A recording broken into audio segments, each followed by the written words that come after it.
Successful dairy farms की एक खासियत है, यहाँ के पशुओं की प्रजनन क्षमता बहुत अच्छी होती है। गाय और भैंसें समय पर गर्मी में आती है, उनका कृत्रिम गर्भाधान किया जाता है। कृत्रिम गर्भाधान सफल होता है और ये प्रेग्नेंट होती है। कृत्रिम गर्भाधान डेयरी फार्मिंग के लिए एक वरदान है। इस प्रजनन तकनीक से पशुपालक घर बैठे अच्छे गुणवत्ता वाले सांड के वीर्य का उपयोग अपने गाय और भैंस के लिए कर सकते हैं, ताकि आगे आने वाली पीढ़ी ज्यादा दूध उत्पादन कर सके और आपके डेयरी फार्म को उन्नत बनाए। कृत्रिम गर्भाधान सक्सेसफुल न होने के पीछे एक कारण है गर्भाधान का समय सही न होना। बहुत सारे पशुपालक भी हमसे सवाल पूछते हैं कि हम कैसे पहचाने कि ये समय कृत्रिम गर्भाधान के लिए ठीक है या नहीं। तो चलिए, आज के हमारे इस वीडियो का विषय है गाय और भैंस का कृत्रिम गर्भाधान करने के लिए सही समय कौन सा है। गाय और भैंस हीट में आने के कितने समय बाद इनका कृत्रिम गर्भाधान करें ताकि ये प्रेग्नेंट हो सके।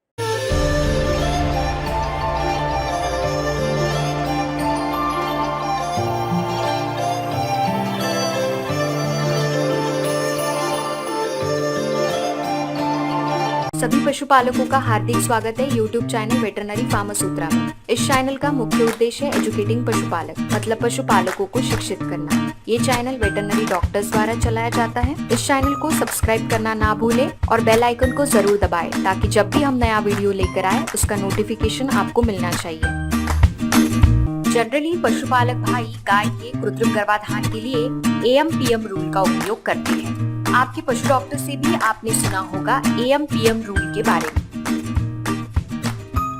इस रूल के अनुसार क्या होता है, जिस समय आपको गाय गर्मी में दिखाई दे उस समय से 12 घंटे बाद उस गाय का कृत्रिम गर्भाधान करिए। अगर गाय सुबह गर्मी में दिखाई दे तो उसका गर्भाधान उस दिन दोपहर या शाम में करें, और अगर गाय दोपहर या शाम में गर्मी में दिखाई दे तो उसका गर्भाधान अगले दिन सुबह करें। देखिए, गाय एकदम एग्जैक्ट गर्मी में कब आई ये तो किसी को भी नहीं पता है। समझिए, हमें गाय सुबह 6 बजे गर्मी में दिखाई दे रही है। हो सकता है वो रात में 1 बजे गर्मी में आई है। अभी अगर हम AM/PM रूल का उपयोग करते हैं तो हम इस गाय का कृत्रिम गर्भाधान शाम में करेंगे, जो कि एक्चुअली गाय के गर्मी में आने के 17 से 18 घंटे बाद हो रहा है, मतलब कि थोड़ा लेट हो रहा है। इससे प्रेगनेंसी के चांसेस भी कम हो जाते हैं। AM/PM रूल अच्छा नहीं है, इसका उपयोग ना करें ऐसा हम नहीं बोल रहे हैं। अगर आपके फार्म पर गर्मी के लक्षणों का ऑब्जर्वेशन दिन में 2-3 बार किया जा रहा है या आपके फार्म पर पशुओं की संख्या कम है तो इसका उपयोग आप अवश्य करें।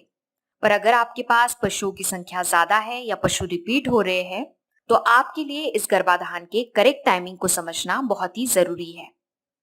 चलिए, हम इसके पीछे जो टेक्निकल प्रोसेस है वो समझ लेते हैं। जैसे कि हम सभी जानते हैं, गर्भाधान मतलब मादा पशु के अंडाशय से अंडा और नर पशु के वीर्य द्वारा शुक्राणु, इनका मिलाप मादा पशु के गर्भाशय में होता है। अगर ये मिलाप कामयाब हो जाए तो अगले जीव की उत्पत्ति की शुरुआत हो जाती है, और अगर ये कामयाब नहीं होता है तो पशु वापस गर्मी दिखाते हैं। कृत्रिम गर्भाधान के करेक्ट टाइमिंग के लिए हमें ये पता होना बहुत जरूरी है कि अंडाशय से अंडा कब निकलता है, जिसे ओवुलेशन कहा जाता है। और एक्चुअली ये ओवुलेशन की प्रोसेस ही पशुओं द्वारा दिखाई हुई गर्मी है। अंडाशय से अंडा निकलने के बाद कितने समय के लिए जीवित रहता है, ताकि उस समय तक वहां पर वीर्य पहुंच सके और ये प्रोसेस सक्सेसफुल हो सके। कृत्रिम गर्भाधान के समय को समझने के लिए सबसे महत्वपूर्ण है स्टैंडिंग हीट। इस वीडियो में आपको जो लक्षण दिखाई दे रहा है इसे ही स्टैंडिंग हीट कहा जाता है। स्टैंडिंग हीट कॉन्सेप्ट के बारे में पहले ही हमने समझाया है।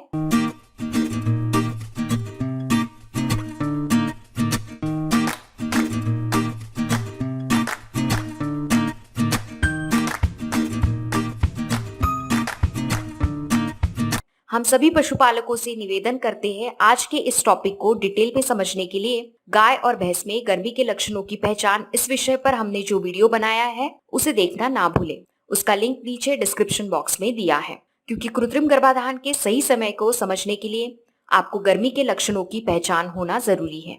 स्टैंडिंग हीट की औसत लंबाई 8 से 9 घंटे होती है, हो सकता है इससे भी कम हो। गाय के स्टैंडिंग हीट दिखाने के 24 से 32 घंटे तक अंडाशय से अंडा निकल जाता है। इसका औसत समय आप 28 घंटे समझ के चलिए। एक बार ये अंडा अंडाशय से बाहर आने के बाद इसका जीवन काल 12 घंटे का है। अगर गाय का गर्भाधान बहुत जल्दी हो जाए तो शुक्राणु प्रजनन करने योग्य नहीं रहेगा और अगर लेट होता है तो अंडाशय से निकला हुआ अंडा जीवित नहीं रहेगा या उसकी गुणवत्ता गर्भाधान करने योग्य नहीं रहेगी। इस पूरे कॉन्सेप्ट को समझने के पीछे हमें एक ही गोल्डन रूल आपको बताना है। ओवुलेशन होने से पहले गाय का कृत्रिम गर्भाधान करना है, क्योंकि अंडा यहाँ आने से पहले हमें शुक्राणु को यहाँ पहुंचाना है।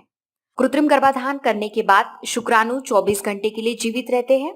ये वीर्य की गुणवत्ता पर भी निर्भर करता है, पर औसत समय 18 से 24 घंटे है। शुक्राणुओं को अगर सक्सेसफुल गर्भाधान करना है तो एक प्रोसेस से जाना होगा, जिसे कैपेसिटेशन ऑफ स्पर्म कहा जाता है।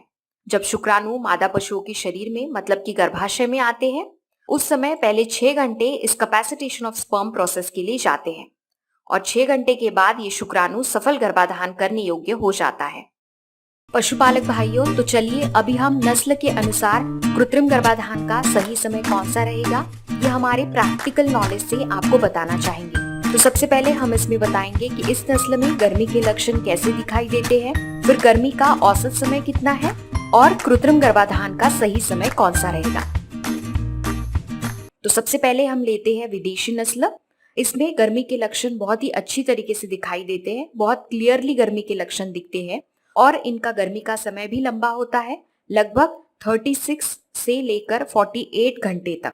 और इनके लिए कृत्रिम गर्भाधान का सही समय रहेगा, अगर ये सुबह गर्मी दिखाते हैं तो दूसरे दिन दोपहर में आपको कृत्रिम गर्भाधान करवा लेना है। मतलब कि गर्मी दिखाने के 36 घंटे बाद तक आप कृत्रिम गर्भाधान करवा सकते हैं। दूसरी है क्रॉस ब्रीड मतलब कि संकर नस्ल। इनमें भी गर्मी के लक्षण बहुत ही अच्छी तरीके से दिखाई देते हैं और इनका गर्मी का समय है 30 से 36 घंटे तक, मतलब कि विदेशी नस्ल से थोड़ा कम है। तो इनमें कृत्रिम गर्भाधान का सही समय रहेगा, अगर ये सुबह गर्मी दिखाते हैं तो दूसरे दिन सुबह तक आप इनका कृत्रिम गर्भाधान करवा सकते हैं। मतलब कि गर्मी दिखाने के 24 घंटे के बाद हमें कृत्रिम गर्भाधान करवाना है। इसके बाद आती है देसी नस्ल। इनमें गर्मी के लक्षण इतनी अच्छी तरीके से नहीं दिखाई देते हैं, थोड़े से कम दिखाई देते हैं और गर्मी का समय भी संकर और एक्सोटिक नस्ल के कंपैरिजन में कम है, मतलब कि 18 से 24 घंटे का। तो इनमें कृत्रिम गर्भाधान का सही समय रहेगा, अगर ये सुबह गर्मी दिखाते हैं तो उसी दिन शाम में उनका कृत्रिम गर्भाधान करवाना है। मतलब कि गर्मी दिखाने के 12 घंटे बाद उनका कृत्रिम गर्भाधान करवाना है। जो नॉन डिस्क्रिप्ट नस्ल है, इनमें भी गर्मी के लक्षण इतनी अच्छी तरीके से नहीं दिखाई देते हैं और गर्मी का समय बहुत ही कम है, मतलब कि 12 से 28 घंटे का ही है। तो इनमें कृत्रिम गर्भाधान का सही समय रहेगा, अगर ये सुबह गर्मी दिखाते हैं तो दोपहर तक इनका कृत्रिम गर्भाधान होना जरूरी है। मतलब कि पशु ने गर्मी दिखाने के पश्चात जल्द से जल्द आपको उनका कृत्रिम गर्भाधान करवा लेना है।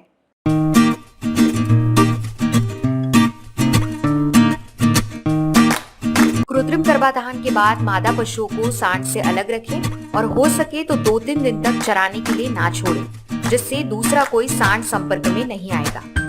कृत्रिम गर्भाधान के लिए प्रशिक्षित पशु चिकित्सक की आवश्यकता है। पशु चिकित्सक ना रहने पर आर्टिफिशियल इंसेमिनेशन टेक्नीशियन से भी गर्भाधान किया जाता है। इस टेक्नीशियन को मादा पशु प्रजनन अंगों की जानकारी होना आवश्यक है। गर्मी के लक्षणों को पहचानने के लिए हर पशुपालक सुबह और शाम आधा घंटा पशुओं का निरीक्षण अवश्य करें। पशुओं का गर्भाधान कब करना है, इसका टाइमिंग प्रशिक्षित वेटरनरी डॉक्टर ही पशुओं को चेक करने के बाद डिसाइड कर सकते हैं। इसीलिए अगर आपसे वेटरनरी डॉक्टर कहते हैं कि ये समय गर्भाधान के लिए ठीक नहीं, तो उन्हें जबरदस्ती आर्टिफिशियल इंसेमिनेशन करने के लिए अनुरोध ना करें। पशुओं में कृत्रिम गर्भाधान कैसे किया जाता है, इस विषय का हमने एक वीडियो बनाया है, उसे देखना ना भूलें, लिंक नीचे डिस्क्रिप्शन बॉक्स में दिया है। हम आशा करते हैं आप सभी को ये विषय समझ में आया है। अगर आपको इस विषय से संबंधित या पशुपालन से संबंधित कुछ भी सवाल है तो हमें कमेंट बॉक्स में जरूर पूछें। ये चैनल वेटरनरी डॉक्टर्स द्वारा चलाया जाता है। हम हर हफ्ते सोमवार रात 8 बजे आते हैं पशुपालन से संबंधित एक नए विषय के साथ। इसीलिए चैनल को सब्सक्राइब करना ना भूलें। आप और आपके पशु स्वस्थ रहे। आपका दिन शुभ हो।